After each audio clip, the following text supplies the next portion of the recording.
bring new software, new capabilities, new services to market more quickly.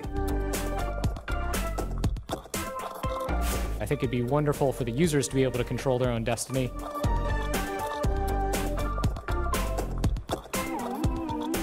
The key thing to recognize is that this is a major change in the paradigm.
Ten years ago, for service providers, it's all about voice SMS.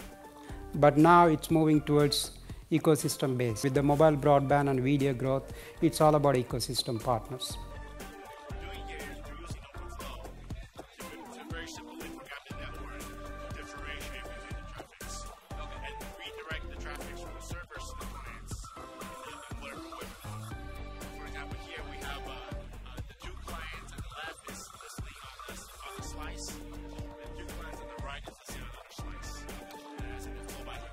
With these abstractions, what do we get out of this? Well, we get a unified way of thinking about the boxes in the network. They're just forwarding planes now.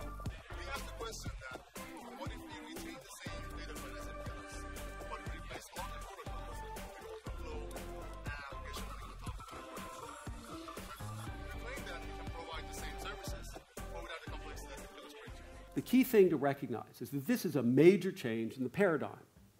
We are not designing distributed control protocols anymore. Okay? We are defining a centralized or logically centralized control function, which is the configuration is a function of the network view that I give you. 6 months ago, when we started planning for OpenFlow Summit, we thought we would be doing good if we got 150 people at the conference. It turns out there are more than 600 people interested in participating in the summit. I've been shocked by how quickly things have taken off, right? I mean, by my account, we have 4 or 5 commercially available switches that support it. We've got many internal projects that use it. We've got shipping products on the market that use it internally. This is OpenFlow. We've got 3 startups that definitely use it and a handful more that claim to use it. We've got a very, very broad research agenda. Innovation is the true value proposition of SDN. The reason why the internet was so successful is because they had these layers of abstraction that gave you separation of concerns that enabled you to innovate in these separate layers at the same time in a compatible way. That's what SDN does.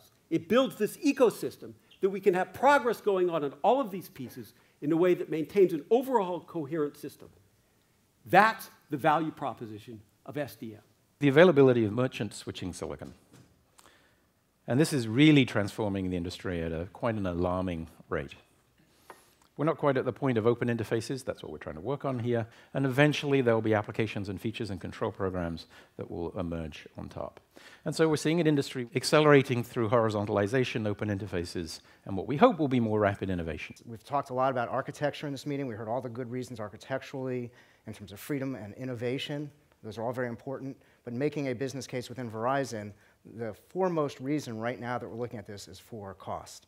All right, so what's shown on this, the red line on top there is the trend of revenue, and it's ARPU, that's the average revenue per user.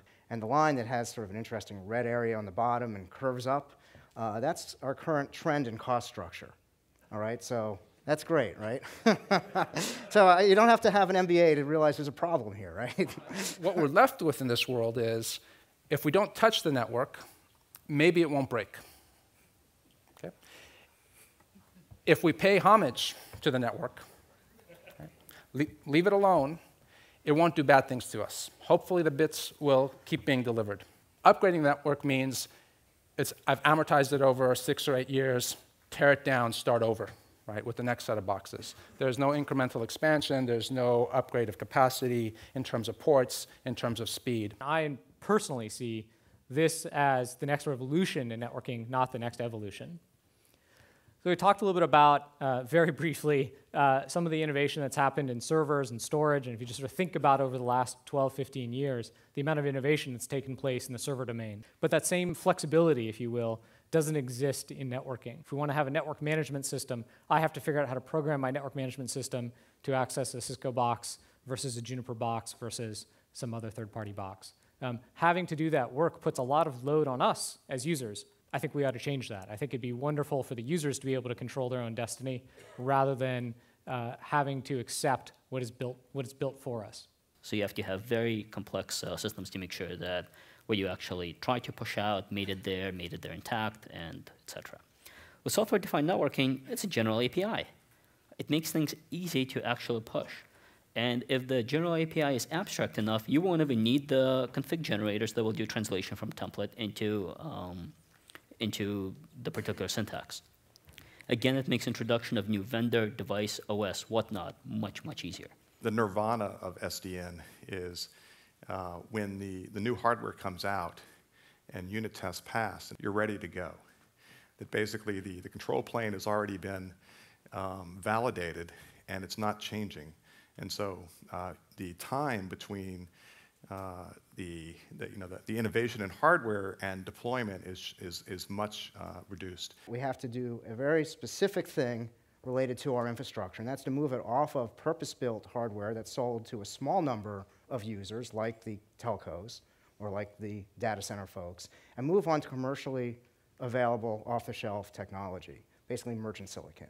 It's moving into that domain that will provide us a very huge savings, initially in CapEx, but I'll speak a little bit about operational savings as well. All right, that's the driver. Clearly, if we get into a software-defined networking environment running on what I'll talk about as being data center hardware as opposed to telco hardware, it also allows for that innovation that we heard quite a bit about yesterday, so that we can bring new software, new capabilities, new services to market more quickly. All right, so there is an uplift in revenue potential as well. But that's sort of the risk, right? That may or may not occur depending on how open we can make this and what sort of development ecosystem we can form to come in and want to develop things on top of our network. But even without getting that uplift in innovation, we see a tremendous reason to go ahead and do this quickly because of cost savings.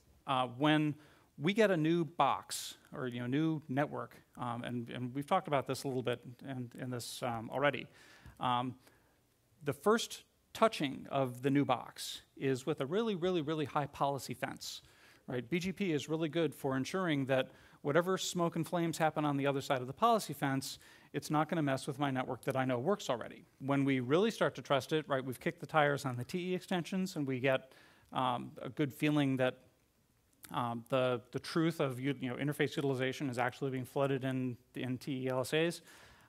Then we'll use our CPTE to actually place LSPs over that. So tools to make it possible to do this incremental deployment are really helpful. What SDN provides me is the ability to manage ephemeral information ephemerally. There's a whole bunch of state on a network element that if I reboot, I don't care if the state comes back, I can put it there dynamically. So being able to program my device rather than configure it. We have a centralized view of the network, right? It's not a myopic box view anymore. Now it's a logical or even virtual view of the network. And then we get mechanisms for decoupling policy from configuration. Now, OpenFlow SDN doesn't do this directly, but it makes it possible. In an OpenFlow case, each switch is managed individually by a controller. So you're taking out all the control plane, which are coupling the switches. And once you take out the coupling, then you are having separable resources which you can combine as you want it. And that is where you have the opportunity to define some sort of a end-to-end network virtualization as opposed to a switch virtualization, path virtualization, but considering the whole network as one single logical infrastructure. I don't care if the machines are actually VMs and interface switch, or it's a bare metal, or it's storage, or anything like that. I don't care where it is, we can run a layer 3 in the middle. And it doesn't matter, I can reuse the same IP, I can use the same layer 2 domain across data centers. The key thing we want to do is to enable research outside of HP. And what we did then at the time was to create an OpenFlow-enabled switch that we would offer then to researchers for them to create their own ideas and innovate. And currently we have on the order of 60 deployments worldwide. And not just moving priority, fixed priority at the edges, but be able to actually utilize resources better by saying, okay, I will actually sort of set the priority level 7 at this switch, 6 at this switch, and things like that, because depending on what priority level at each hop I set, the delay is going to vary. There are a multitude of new touch points where the network can be programmed. This is not necessarily just about top-of-rack switches or cheap hardware or whatever the case is. Instead, this is a fact that we have multiple touch points creating subscriber profiles, which today are programmed with radius and diameter that take eons to get out the door, that we can use things like OpenFlow to program new subscriber profiles and enable new services. Enable other people to create projects very quickly based on OpenFlow and SDN. We have tremendous expertise in deep-packet inspection, so this shows different applications that are running on the system right now. This is based on parallel switches. The network vendors yesterday also basically were saying that we hear you, we hear you, we hear the customers, and we want to step up and give you products and solutions to make that happen. So that was another theme. At the same time, it was very clear that SDN has to mature to be able to deliver on the promise. Basically, what we are is a foundation for the advancement of software-defined networking. And oh, by the way, we do create some standards. Our vision is to make SDN what I call the new norm for networks. OpenFlow and software-defined networking are not only here to stay, but they will define the future of networking. So I think maybe that is one of the messages that is coming out loud and clear.